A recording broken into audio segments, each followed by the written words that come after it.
Պրոբլեմը նա է, որ երեխան բնածին սկոլիոզ հիվանդություն պատառապում ու այս տարիքում ոչ մի երեխայի մոտ չի լինում ու ողնուղեղը վտանգված է, վտանգի տակ է ողնուղեղը։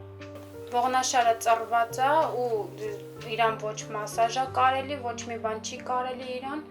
մենակ վիրահատությունն է։ Դե ոչ մի բժիշկ ոչ մի խորհուրդ չտվեց, ոչ հսկողության տակ վերցրեց երեխային ծնված օրվանից,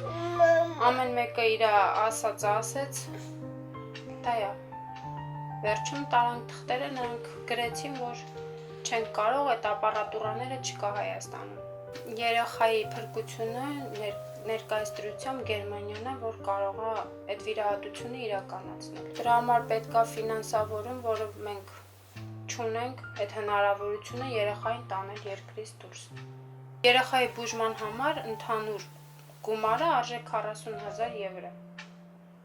Երեխայի ողնուղեղն է վնասվելու, ոտերն ու ձեռքերը չի կարողանալու շարժի, ոչ է կարողանալու է խոսա։ Անշարժ ինքը պարկելու է որպես